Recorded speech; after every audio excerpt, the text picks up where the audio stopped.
Tout pouvoir va jusqu'à ce qu'il trouve une limite. Je montre le truc avec une image. Quand vous regardez un objet qui tombe, l'objet est soumis à une force qui lui est supérieure, l'attraction, et il tombe. Jusqu'à ce qu'il trouve une limite. Le pouvoir est comme ça, c'est pareil, comme une force naturelle. Il va jusqu'à ce qu'il y ait une limite. Et donc s'il abuse, c'est pas sa faute en quelque sorte. On ne reproche pas à un malade d'avoir le cancer. Il suit les forces auxquelles il est soumis. Et ce qui manque au pouvoir qui abuse, ce qui manque, c'est les limites. Or, c'est à nous de fixer les limites. Eux, ils font ce que nous les laissons faire. Vous voyez ce que décident des assemblées de citoyens tirés au sort. Par exemple, au Mali, il y a une assemblée de citoyens tirés au sort qui ont réfléchi sur les OGM. Donc, on a tiré au sort sur les listes électorales des gens qui connaissaient rien aux OGM, rien de rien. Voilà. Vous aviez des mères au foyer, des syndicalistes, des paysans, il y avait des avocats, de tous les métiers, tirés au sort. Donc, vous aviez une assemblée de gens qui ne connaissaient pas le sujet. Et puis pendant des mois, ils avaient de l'argent pour le faire, ils avaient une enceinte, ils avaient des locaux pour recevoir les gens, ils ont fait venir les gens de Monsanto en leur posant la question, pourquoi est-ce qu'il faut les OGM? Alors les gens de Monsanto ont expliqué pourquoi pas les OGM. Ensuite ils ont fait venir les gens de la Confédération Paysanne, pourquoi vous ne voulez pas les OGM? Les gens ont expliqué pourquoi ils n'en voulaient pas. Ensuite ils ont fait venir les gens de Bayer, donc un autre céréalier, en disant voilà pourquoi on le veut. Ensuite ils ont fait venir les paysans d'Amérique latine qui utilisaient des OGM depuis longtemps, en leur disant pourquoi vous avez fait ça?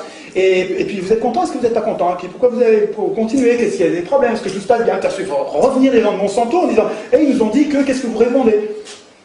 Et puis pendant ça, tout le monde regardait. Tout ça, c'était diffusé à la télé, à la radio, les gens pouvaient être là dans l'enceinte, les citoyens pouvaient proposer qu'on pose des questions, dire mais posez-lui la question parce que là, effectivement, on pose la question.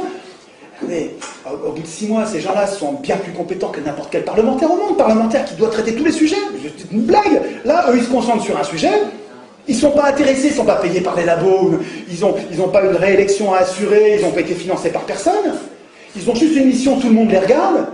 Ils vont devenir les gens, pas les experts, ils vont devenir des gens éclairés, bien plus éclairés que n'importe quoi d'autre, que n'importe qui d'autre. Et ça c'est un modèle de démocratie. Une démocratie, des institutions qui prépareraient un parlement tiré au sort. Tiré au sort des gens qui savent qu'ils ne savent pas. C'est 1000 fois mieux que les élections qui se la pètent et des gens qui sont élus et qui croient qu'ils sont Dieu. Là, vous avez des gens qui sont tirés au sort, ils savent qu'ils ne savent pas, qu'est-ce qu'ils font? Sur chaque sujet de société, au lieu de décider eux à la place des autres, eux qui sont tirés au sort, qui savent que demain ils vont revenir dans la population normale. Et ces gens-là, les institutions vont les aider, vont les inciter à désigner une autre assemblée tirée au sort qui, elle, va être spécialisée sur le problème qui leur est soumis. Et en fonction du rapport que va faire l'assemblée spécialisée, ils vont décider de telle ou telle loi. Et éventuellement, s'il y a un doute, eh ben, on fait un référendum. C'est-à-dire que tous les gens décident par référendum. Là, ça n'a pas le même goût. Vous comprenez ça?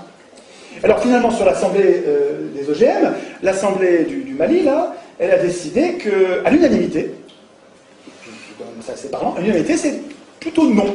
Plutôt non, parce qu'on n'a pas compris à quoi ça sert, on n'est pas sûr que ça va être bien, et on n'a pas la preuve que c'est pas dangereux. Donc, non.